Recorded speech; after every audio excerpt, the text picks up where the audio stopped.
see. Okay. Let's see. Welcome everyone to Earthbird's seminar series. And our guest today is Dr. Kory Evans. And he's a newly minted professor in the biosciences department here at Rice University. He's a fish expert on fish biologist, evolutionary biologist. And just before we get started, I just want to say a few things about what Earthbird Seminars is. It's just a small group of faculty and students here at Rice that want to tell the stories behind the science and scientists who study Earth and other planetary bodies, along with the life that they may harbor. And what we seek is the human side behind the science. And we also aim to promote hidden figures. And the name Earthbird is really about our spiritual connections to our planet and our innate yearnings to explore it, like the peregrinations of some birds that wander around. And the topics we cover are about Earth, environment, energy, ecology, the 4 E's. So I hope you'll tune in to listen to us on a regular basis. But we have we have panelists here is myself, Cin-Ty Lee, and Patrick Phelps, graduate students here in the Earth Science Department, Jackson Borchardt, another graduate student, and Linda Fries, who's in charge of our science communication and former curatorial staff at the Smithsonian Institution. So why don't we get started? So Kory, welcome. We're really happy to have you here. How about, can you tell us a little bit about what you do, a fish biologist? For all the viewers, the panelists know nothing about fish, and for Kory, we're going to probably ask some silly questions. I hope you bear with us, but maybe start off telling us a little bit about what you do as a fish aficionado. All right. So basically, I'm really interested in the evolution and ecology of fishes, right? So it used to be when I was doing my dissertation as a PhD student, I was mostly focusing on this clade of freshwater fishes that lived in the Amazon River, the neotropical electric fishes. Since then, I've really kind of expanded, and I've been looking at, I've been kind of asking questions about how morphologies evolve and change over time, how evolutionary innovations arise, and the relationship between morphology and ecology, and how development kind of plays into all of that. So it's really this, I really try to take this really integrated approach to the evolution of morphology. And fishes are, the largest group of vertebrates on the planet. They're the most morphologically diverse. They're generally the most interesting. They do just about everything but fly.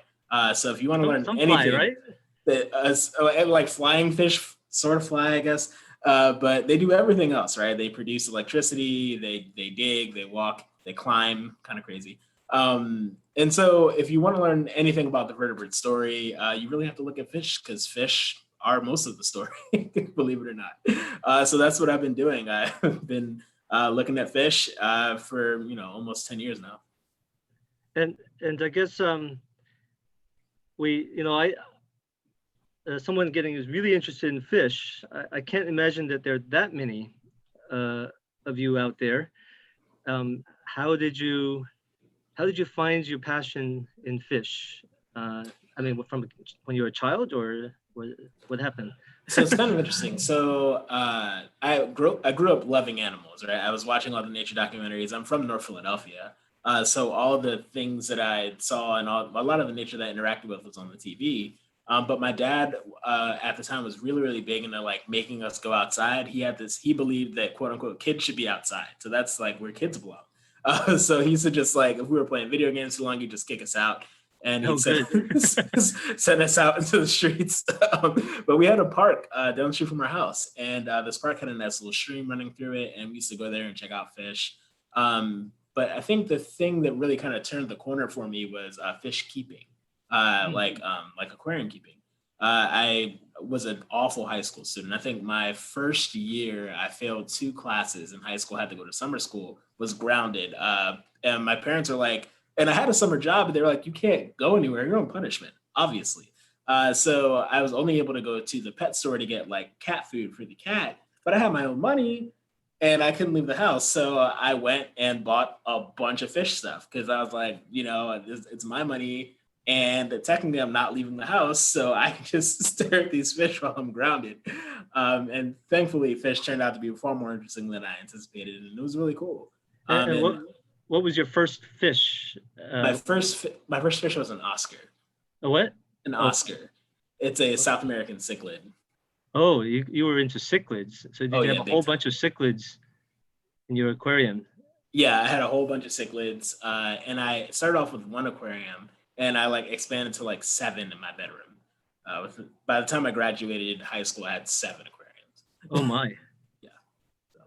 So really from a pretty young age, and then as undergrad in college, then you went into biology immediately, or? Yeah, so in high school, like I still knew I liked fish, but I didn't really know what I wanted to do for a little while because I knew one thing I knew is that I did not want to be a doctor. So that was like one thing I knew. Everything else was kind of on the table, and I knew I liked fish, but I didn't know you could get paid to study fish or something.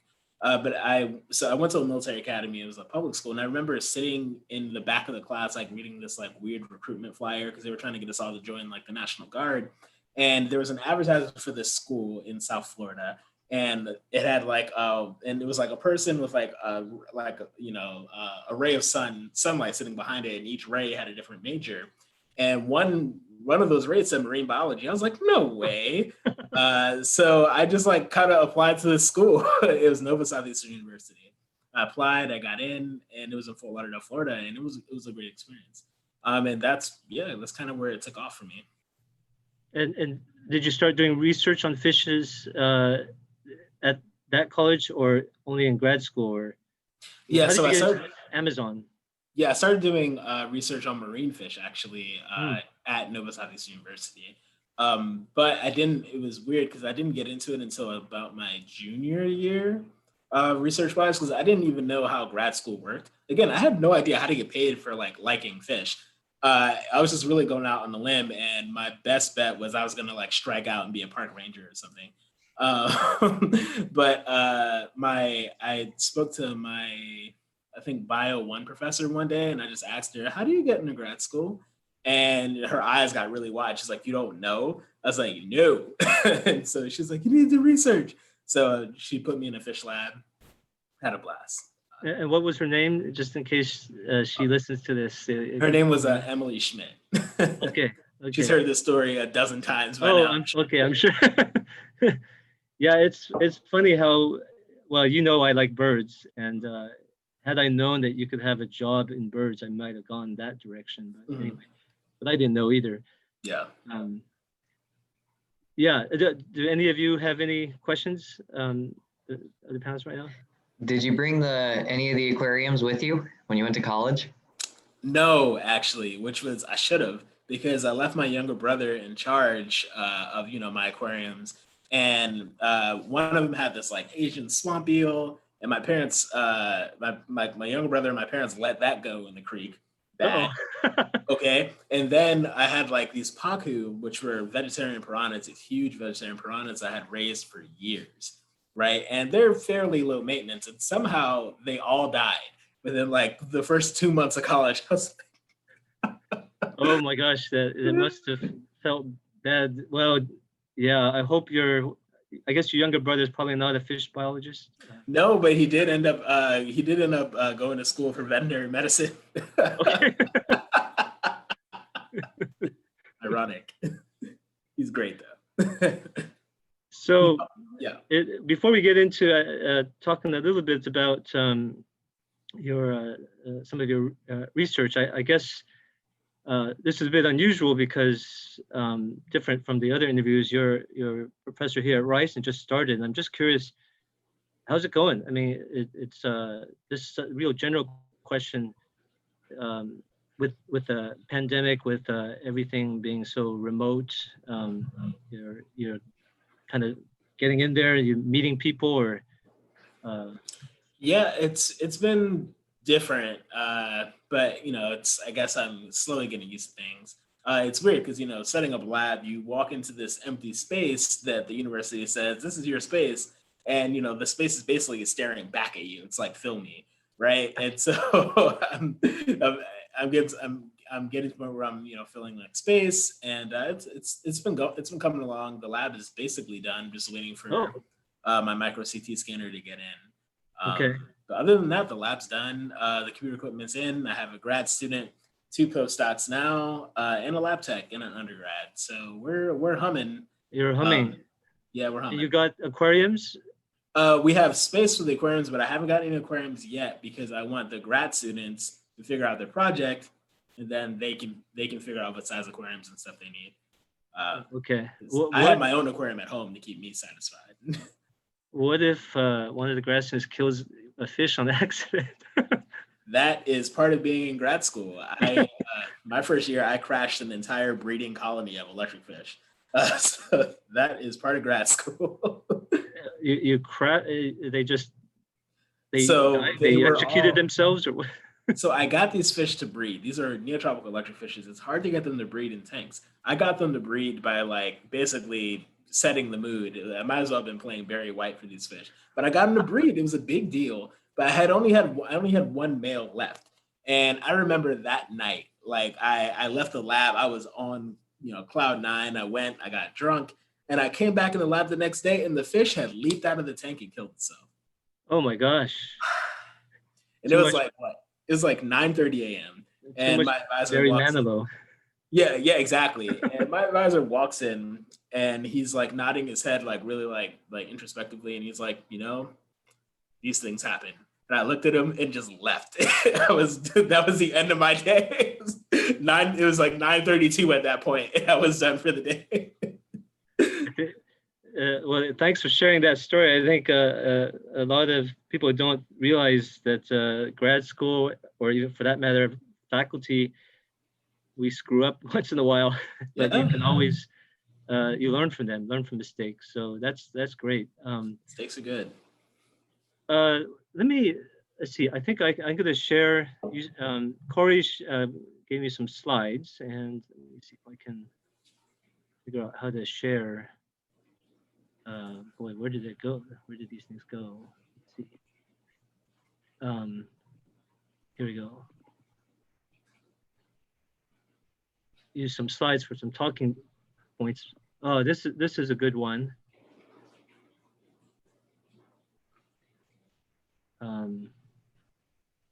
Whoops.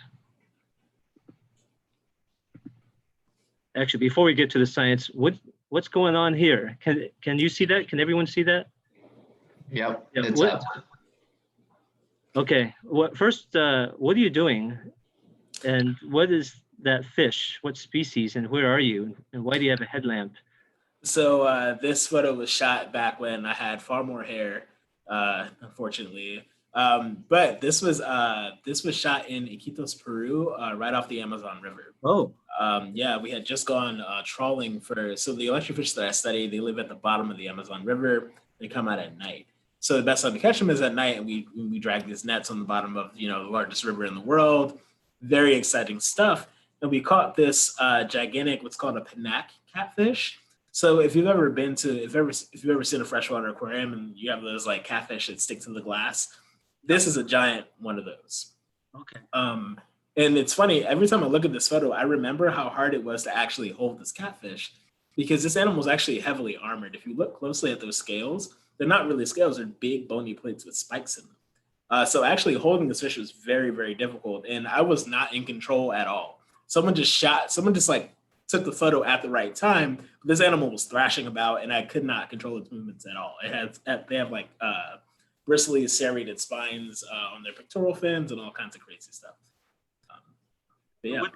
What did you learn about this fish in terms of evolution, or what were you studying? Well, I didn't learn anything about this fish except that the fishermen that I work with, the aquarium fishermen, don't like selling them because they're too big. So we actually just let it go. Oh, you let it go. Okay. But these animals, they're cool because they eat wood.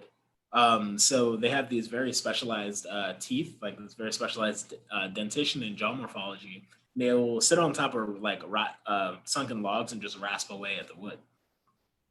And that for food or for some For other food. reason? For food. Okay. Yeah. Wow. Very weird. Yeah, and so you started off in the doing a lot there. Well, you did a lot of work in the Amazon. What were the big questions you were trying to ask down there? I mean, certainly the species diversity in Amazon is huge. And I remember when I was in grad school, there were some people studying Amazon drainage networks, and they were always migrating, and so Yeah. that helped in making really a dynamic, well, isolation, but really dynamic, so huge diversity. But tell us a little bit more about that, I guess. So I was really interested in looking at kind of the interplay between development, morphology, and ecology, right? So the Amazon's great for that because the fish that I study all live like directly in the Amazon River proper, like in the channel. I was basically catching fish. I was taking muscle samples for them and running stable isotope analyses to figure out their diet and their in like the carbon source pool that they were feeding from using the carbon isotope, and I was calculating trophic position and looking at the relationship between trophic ecology and skull shape. So that was one thing, and that was really cool. We found when I started this project, I was told that all these fishes are eating the same thing, so don't bother. What I found was that was decidedly not the case. So we found like all these really cool specialists. We found planktivores. I found a couple of species of electric fish that feed on the scales and tails of other electric fishes exclusively, right? And that was a fun discovery. But yeah, and there's a ton of trophic diversity going on just within that group, and all nested within the Amazon River channel. So it's pretty interesting. And we found out that a lot of the speciation dynamics are really, really complex down there as well.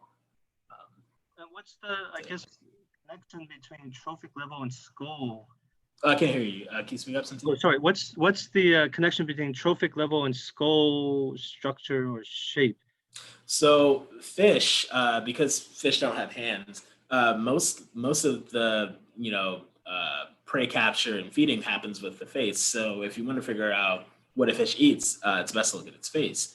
So what we found was that there was a really significant relationship between skull shape and diet. Typically, fishes with longer jaws typically fed at higher toe positions, and that's because of kind of the biomechanic lever system that associates with longer jaws, basically. So you have a short in lever and a long out lever, so that allows you to close your jaws more quickly. And it's important to close your jaw quick if you're chasing evasive prey. So the scale eating electric fishes had the lowest mechanical advantages, and they fed at the highest trip positions.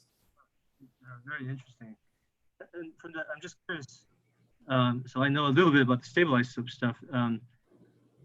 Were you able to learn a lot of new things from the stable isotopes that you didn't already know from just looking at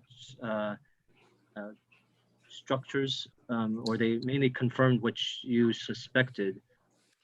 So stable isotopes was really funny because the scale eaters that I mentioned, I didn't know they ate scales. There were like reports of like tails that would pop up in their guts, but we didn't know how often they fed on them. And I remember I caught two juvenile specimens of those scale eaters. So juvenile fishes very rarely feed at the trophic positions of their adults. And I stabilized them and looked at the trophic position, and it was off the charts. I was like, okay, why are these fish feeding at such a high trophic position? This doesn't make sense. It must have been error in the analysis. So I opened up their stomachs just to figure out what was in it to get an idea. And I opened up, these fish were that big, right? They're tiny. I opened up their stomachs and were filled with gigantic scales, right? Like the scales that could not have come from a fish, scales that were too big to have come from a fish that they ate whole, right? So I was like, what is happening? So I had a couple more and I added those to the analysis, and it turns out that those were like true and blue scale eaters. Yeah, so Say Less was really was informative in that way. We also, the carbon isotope ended up being informative too, because it picked up, which none of us were expecting, but it picked up that kind of gradient between the river banks where you get a lot of allochthonous organic material that gets deposited into the river and the river channel.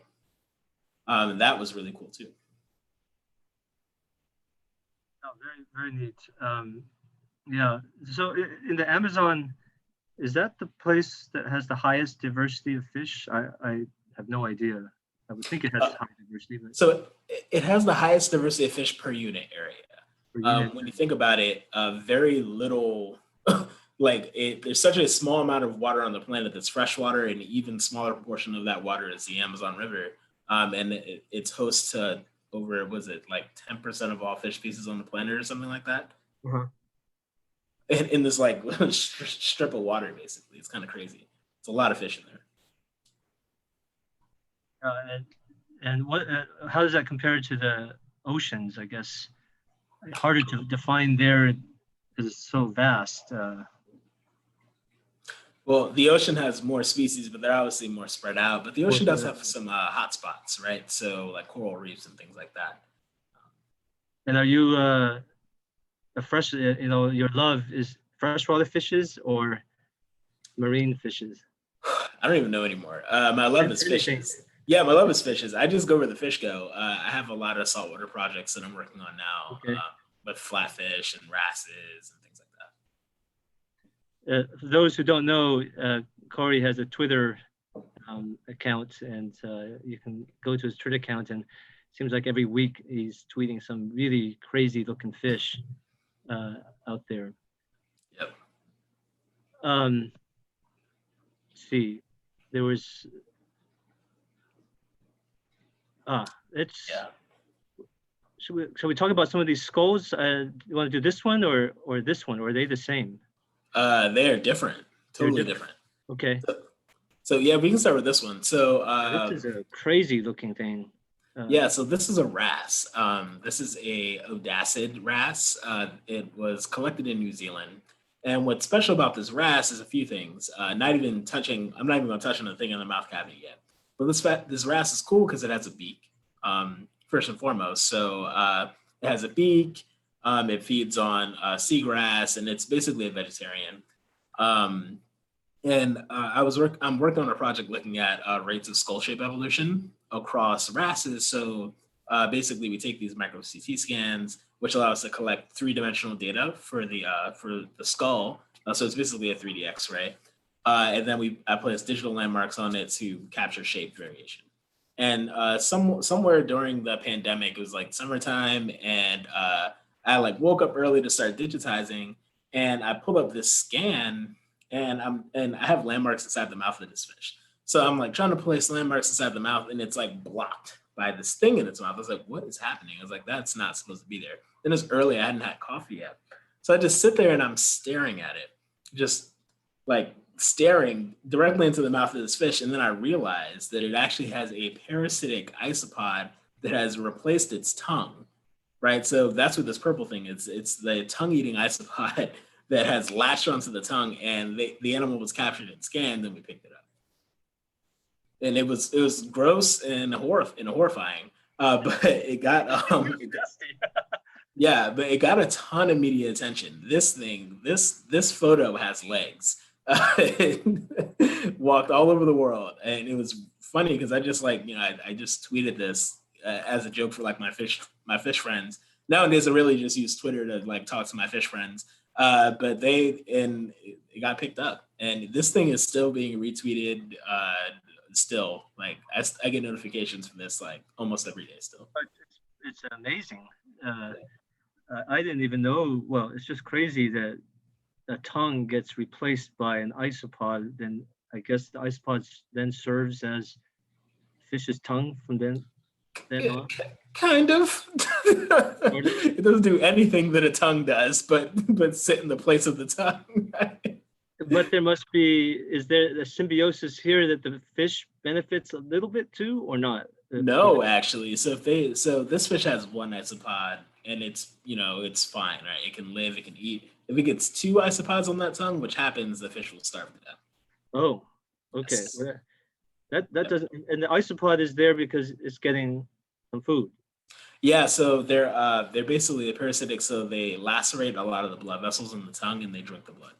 Oh my. They're monster. It's horrifying. Something straight out of a horror film.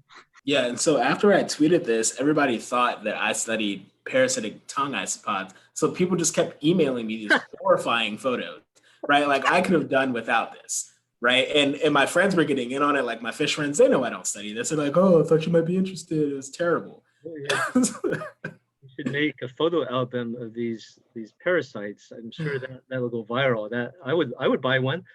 I'd really rather not. But getting back to the parasite, you must know Kelly Weinersmith, right? Weinersmith, or she was at Rice a few years ago, and she's a parasite person, so she always told me more than I ever wanted to know about fish parasites. It's the most disgusting thing in the world to hear this about fish parasites, but they're fascinating too. But if it's trying to eat and it ends up killing its host, doesn't that kind of defeat its own purpose of jumping in there? I guess like I don't know if a tongue eating louse has a purpose, right? Like if it has like a directive, like a manifest destiny for like tongue eating. I think it's just trying to get what it can, and sometimes it fails. Yeah, this is very very interesting. Yeah, anything else you want to tell us about this fish? That beak is really neat. It's almost bird-like. Yeah, so wrasses have actually evolved beaks multiple times independently within the clade, and I would argue that the wrasse beak is probably the best beak in the vertebrate, like I guess morphological catalog, especially because parrotfishes. So parrotfishes have beaks, and the parrotfish beak in particular is it's a phenomenal structure. It's one of the strongest biological structures on the planet, and without parrotfish beaks, we would not have our nice white tropical white sand beaches in the Pacific and Indo-Pacific. Parrotfishes basically swim around, they chomp coral, run it up in their throats, pass it through their guts, and excrete it as fine white sand powder. And over time, that sand accumulates, and that's the white sand that we enjoy on Instagram. So it's kind of crazy to think that an organism evolves a trait, and then we get gigantic, mini continental land masses in the middle of the ocean. It's kind of crazy. I didn't know that. I guess they're feeding off of bacteria on the corals or the actual living coral itself and crush it up and then digest that. And we don't really know. And that's like one of the big mysteries. We don't actually know what parrotfishes are getting from the corals because coral have the symbiotic algae inside of them that doesn't deli. So the thought was like, oh, parrotfishes are herbivores. But if you look at their microbiome and their stabilized content, they sit apart from herbivores. We don't really know what parrotfishes are doing. I'm not gonna lie. This is one of those cases where in science you can sit there and you can look at an animal doing something and still have no idea what it's actually doing. It's kind of crazy in that way. And parrotfishes are like that. And it's not like a parrotfish is a small creature. Like a parrotfish can be as big as your dinner table, and it's munching this coral. And you'd think we'd have an idea of what they're really getting out of it. And we really don't know. I wonder, has anyone made the calculation of the total integrated amount of coral processing that goes through globally through parrotfish? Is it? I think it's just called bioerosion. Yeah, I just wonder how, because it sounds fascinating. Charles Darwin, one of his last papers or books, I don't know if it's a book, is talking about earthworms and how much the earthworms process. Mhm. And it took a long time. He was way ahead of his time, long time before geologists, for example, really latched on to this idea that animals, life, of course, plants, can really churn things up, and the integrated amount is huge. So when did the parrotfish evolve? Out of curiosity, in geologic time, or? So parrotfishes, I think modern parrotfishes might be 40, maybe 30 million years old. Oh, okay. Yeah. Yeah, the interest is like, for us, when did coral reefs come about, past expanses? Oh, coral reefs have been around forever. Yeah, Not forever, but at least a yeah, couple hundred million years probably. yeah. In the Permian, they were there for sure. Okay, well, very neat skull here, and this is it still has the meat on it, and you see through it with the CT scan, or you have dermisted beetles. No, so this is just a raw CT scan. So I don't even have the specimen anymore. It got shipped back to its museum Oh, okay. in the field museum. I was going to ask you if you actually used any, basically pickled specimens or wet collections from museums. Yep, sure do. Sure do. And my lab just got a beetle room constructed, and the domestic beetles will be here on Friday. Wow. Fabulous. Yep, it's a very big ventilated closet. I was going to say the stinkiest days on the loading dock were the days they brought in the big cetaceans for the domestic beetle lab. Yep. Yeah, this the lab is like double ventilated because of this. So it's like 2 layers of ventilation to keep the stink in. Sea creatures are the stinkiest ever. Aren't they? Hands down. Yeah.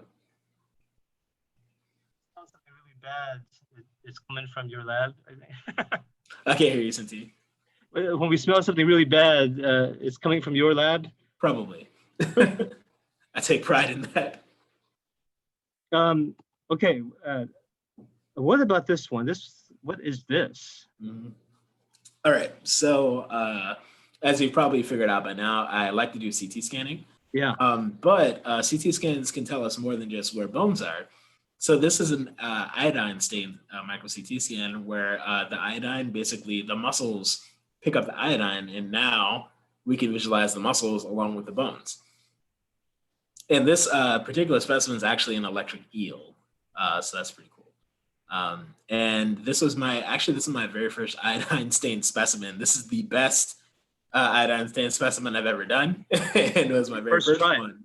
Yeah, and honestly not gotten better, only worse. But it's really cool because you can see cool things in the skull, like the olfactory rosettes here, the eyes, even a lot of the nerves, the cranial nerves here.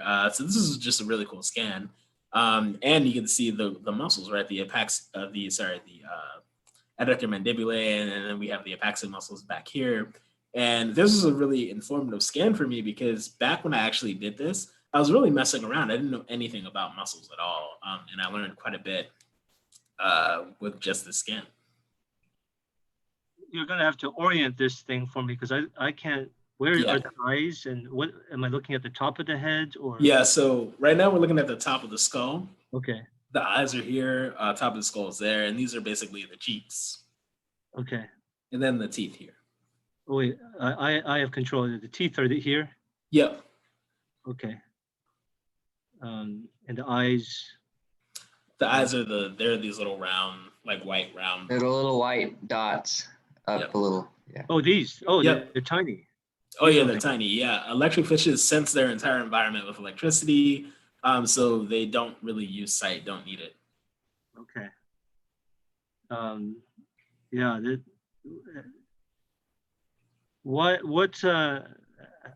How did they evolve to get to become electric fish?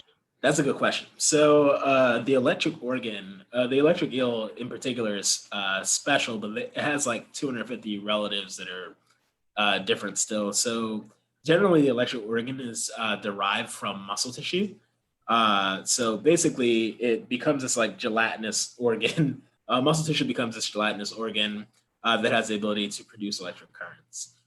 However, in neotropical electric fishes, it becomes more diverse still.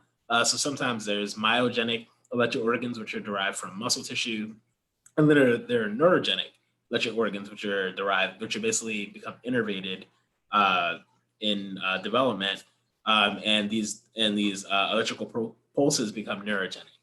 And what's really cool is that electric fishes are actually the fastest biological oscillators on the planet. So a hummingbird can beat its wings like really, really fast at some level of hertz, I guess. But a neurogenic electric fish can generate an electric organ discharge at about 2,000 hertz. So they are the fastest biological oscillators on the planet, and it's not close. And when they discharge, I guess these fish, the whole range of amount of power that they discharge, or can they control the power of discharge? So the electric eel can. The electric eel has like 3 different electric organs across its body, actually. But its smaller relatives, they have less control over it. And usually, the electric eel is the only one that can actually shock you. Its smaller relatives use the electric signals for communication and prey detection and navigation. Yeah, and you've never gotten shocked, have you? No, never. Okay.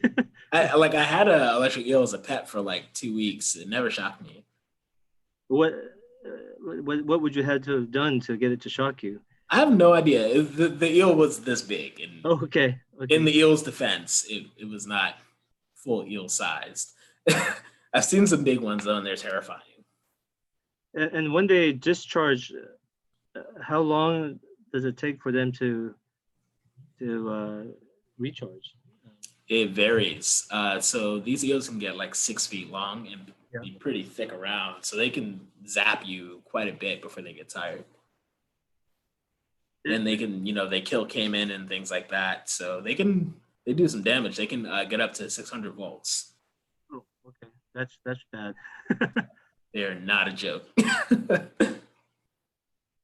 And they live mostly down the bottom of the water in the mud, or So electric eels in general, I call them like the most like overpowered fish in the game because they can breathe air, they have teeth, they have really big sharp teeth, and they're electric. Right. So these fishes, you can find them in like mud puddles and things like that. Very surprisingly shallow water, so you just need to be careful where you're mucking around basically because these fish can be anywhere. Like a whole 6 foot long fish can be in like this much water.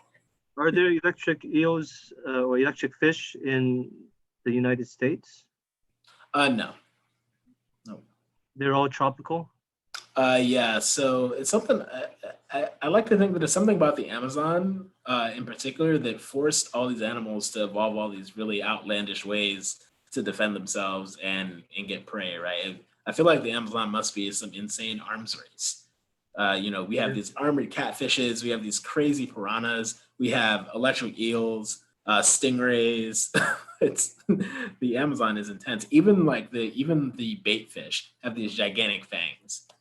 So everything is, basically about that smoke down in the Amazon.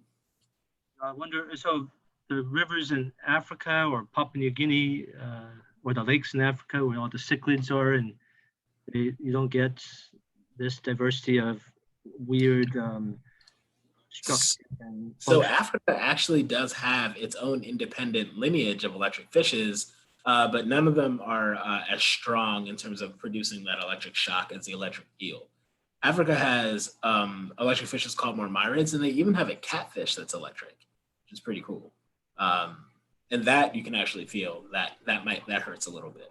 And do they use the same physiology? I mean, essentially they produce it in the exact same way as the ones in the Amazon, or do they? Sort of, kind of. It's all the African ones, all their electric organs are myogenic, so they're all derived from muscle cells. So, so if you see something like an electric catfish, it looks like this big sausage of a fish with these itty bitty eyes, because it's basically wrapped in this gelatinous electric organ. I wonder if it's interesting because you think of the Amazon, the neotropics there. I guess I always see that there should be so much food there because there's so much of the sun's energy, a lot of photosynthesis. So I guess one is why would there be so much competition? But maybe another way to look at it is there's just so many different niches, I suppose, to get food or there. Yeah. Yeah, so there's tons of niches there, but the competition is intense because there's a ton of fish there. It's a very densely packed body of water, honestly. It has, in terms of species diversity, but also just biomass. It's packed with fish in there.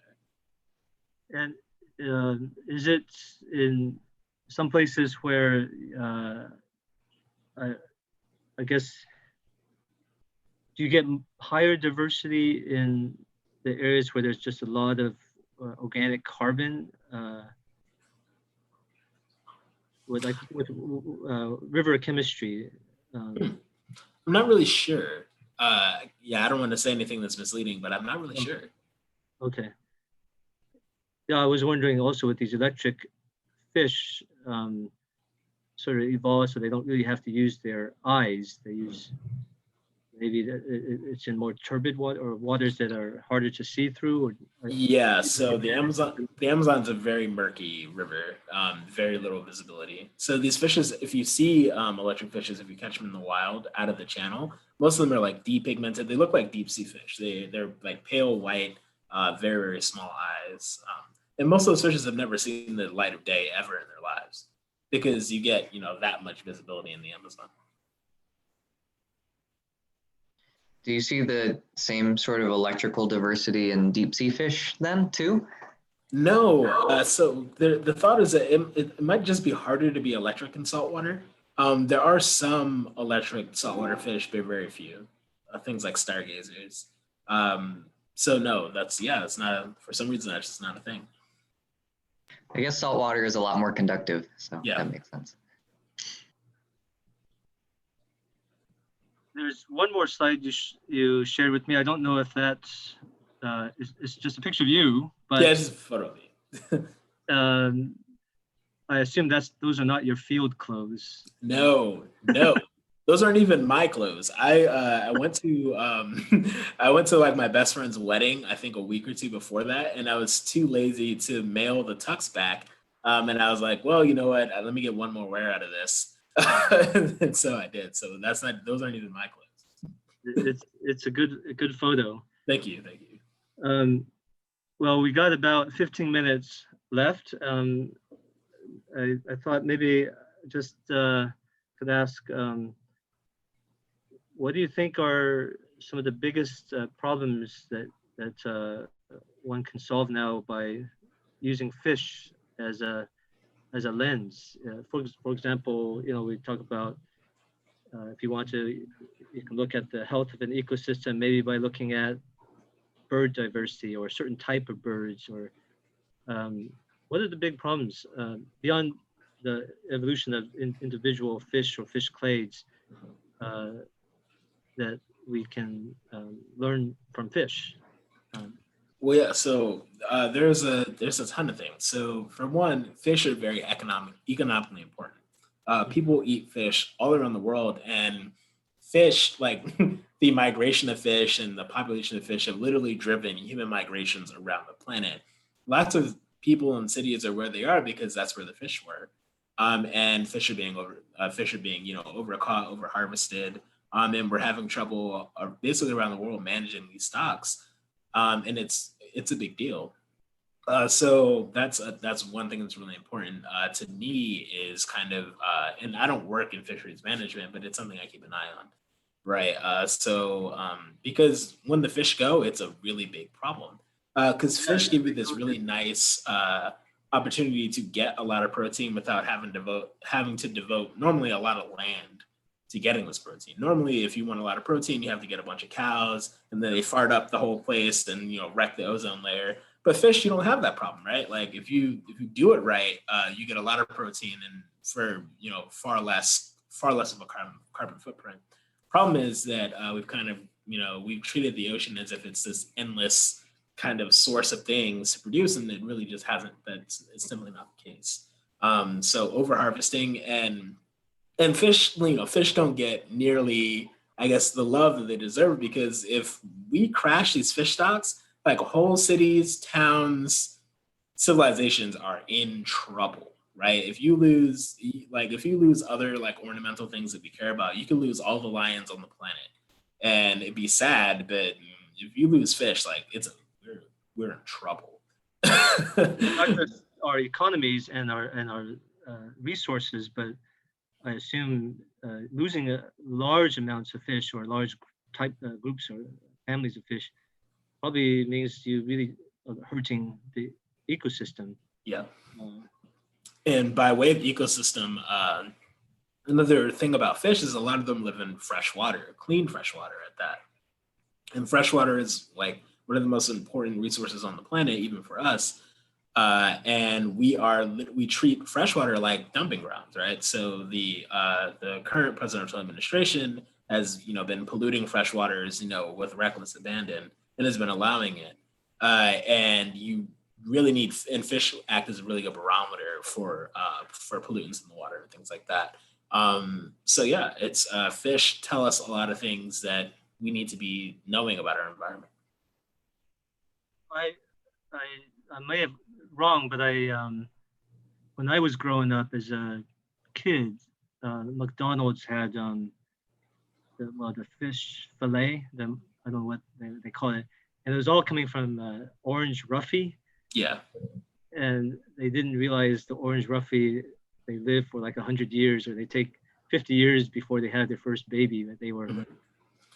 Yeah, so the orange roughy is like a deep sea fish that's like really, really long lived, and they were because again we treat fish as if they're these like disposable things, but your fish fillet was probably older than you by and large when you ate it, and so I'm reading this book. That's right. Right, I'm reading this book now. It's called The Book of Eels, and it's looking at the story of the European eel and the American eel. And even those eels that we get in our sushi sometimes, those eels will swim up in our rivers and streams, and we'll encounter them, in the city or something. Sometimes you'll look at an eel, and that eel might have been there for 50, maybe 80 years, right? So the eels. I had no idea the eels lived that long. Wow. Yeah, the record for the longest eel, it's kind of disputed, but it's 150 years. They swim up in these streams, and they'll sit there for forever. And just one day they'll just decide to turn back around and swim out to the middle of the Sargasso Sea and presumably breed and die. So every eel that you've met comes from the middle of the ocean in freshwater, right? They come from the middle of the ocean, and they're probably older than you. Yeah, and then if you fish them out on their spawning grounds, you could easily decimate the entire population. Yeah. Now, fortunately, no one knows exactly where eels spawn. It's actually a big problem. No one's ever seen eels spawn. No one's ever gotten eels to spawn. And no one's ever, yeah, we don't even know exactly where they spawn. The area where I say the middle of the ocean is like 2 million square miles and like 5,000 feet deep or something.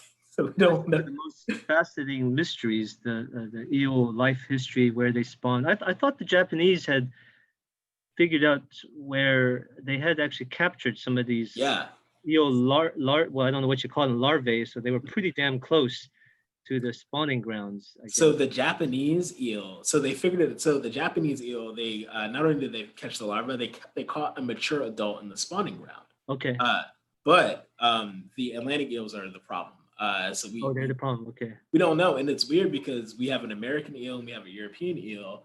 And if you go to where their breeding grounds are, you can catch larvae for both species, and yet somehow these larvae know to sort themselves out and go to the different continents. It's bonkers. It's amazing. Well, birds are the same. Well, we know more about where birds breed, but their juveniles, without any training from parents, know where to go. Yep. Maybe you need to put transmitters, radio transmitters on these eels. And we tried. they kind of slough them off or something. So there's this mentality now that anything that you're gonna do, the eel's gonna figure out a way to just like make your life difficult. So these eels, they put radio transmitters on the eels, And turns out the eels, they don't make a beeline for their spawning ground. They just meander. They just meander for a while until they figure out exactly where they're going, and then they cut the course. But they put transmitters on like 600 eels, and not a single eel made it to the spawning grounds. Some of them got eaten. They just or they like just sloughed them off, like sloughed off the transmitters. But these eels, I wonder what fraction actually can make it that survive that long journey. I have no idea, but these eels have been like slipping and confusing people since Aristotle, And literally. they must have to follow the currents. I can't imagine that the eel are strong enough to swim against currents. So They do. They swim against the current. They're very strong Okay. swimmers. So as the eel, the eel metamorphoses like 4 times. So Uh-huh. as it's coming back down the river towards the ocean, it metamorphoses and gets really, really strong. They become very powerful swimmers. Well, we are coming to an end, and we always actually let me stop the share here so we can have our always end with kind of questions about more inspiration. Like, do you have any words of wisdom about your life's journey, challenges you've had? Mainly for some of the students and other people who may be listening, or even future fish biologists who have no idea that this is a path that they can go. Yeah, so the first thing that I'll say is that it's important to be persistent, right? I think the hallmark of my graduate school career and even postdocs was really just failing things. And it's more and so sometimes people will tell you it's okay to fail. I would argue it's more than okay to fail. Fail often. Early and often, it's like, get all those failures out of the way and kind of refine what you're doing. If you're failing, at least it means you're trying something. A lot of people are really scared to fail. And in academia in particular, a lot of people come from, backgrounds where they did really good in undergrad and they didn't fail a lot. And encountering failure in grad school can be very alarming and unsettling. Not me though. I failed all the time. So when I saw failure in grad school, it's like, hello, darkness, my old friend. But it's important. It's important to be okay with failing and kind of like sit in it, if you will. And from what I've seen, the people who are successful in academia are the persistent ones. And you just have to be persistent. So yeah, that would be my my kind of words of inspiration is to be persistent. Those are great words of wisdom. I think failing and learning from them and getting back up and, Yep. and keeping on going. And I think what you said about if you aren't failing, you probably aren't doing anything. Yep. You can be nice and safe, never fail, but it means you can't try anything. So Yep. Honestly, that's where you learn. Yeah. That's where you get creative. Mhm. Sure. Character. This is my husband, Mark, by the way. Sorry. He Hey, likes Mark. it too. I never fail either. we just don't talk about our failures, right? Yeah, exactly. We never talk about it. But if you ain't failing, you ain't trying. Well, any other questions from the rest of the panel? I would say the thing that, I've learned a lot, but I think the thing that impresses me the most is how little we know. And that's a message that I think is a really good thing for a lot of people who might be interested in, any kind of biology or the evolution of the earth, or even, figuring out how everything works, because we still have a lot to learn. And there's a lot of really interesting mysteries out there. Yeah, there's still a ton left to know. And some things that might even be impossible to know. So don't worry, we're not running out of things, fortunately. The natural world is just, there's so much out there that we haven't even touched. And I guess there must be plenty of fish species we haven't even found. Oh, for sure. Have you found a new species? I think I read somewhere that you were associated with that. Yeah, 2. Yeah, I found 2. Yeah. And funny, one of the ones I found was outside of a gigantic city. It's like 15 minutes outside of town. The fish is like that big, huge fish, right outside of town. The fishermen are like, We ain't seen that. So there's right underneath your nose, there's tons of diversity. People got to look. If you're not looking, you won't find it. Yeah. The coelacanth, the so-called fossil fish. I guess that was found in a fish market in Indonesia, right? In Africa. Yeah, it sure was. And then the second one was found in Indonesia. Okay. Yeah. So a lot of things to be discovered. Yep. And I guess one last thing. You ever look at fossil fish? Yeah, so I'm actually collaborating with a paleontologist now, Matt Friedman, looking at the evolution of the flatfish skull, because they have a decent fossil record that tells us how it kind of evolved gradually, that like orbital migrations they have. So yeah, I'm always into working with paleontologists. I think it's really important. Or maybe you and I can work together at some point. I'd love that. Geology and fish evolution, or in general any evolution. Absolutely. We have a stable isotope facility here, so we could figure out the trophic level of some weird fish. Yeah. Yeah, I would love that. So, well, anything else do you want to say or tell us, or? It's been great having you here and getting to know you. It's so weird with the pandemic. We just can't see each other regularly, but yeah, that's all I got. Okay. It was nice. It was nice chatting with you and seeing you all. Okay, great. Well, let's hope we'll collaborate. We'll find something to do. Sounds good. Yeah. Okay. Well, see you all later, and good night. Thank you very much, Kory. All right. See you all. It was great. Thanks. I'll stop.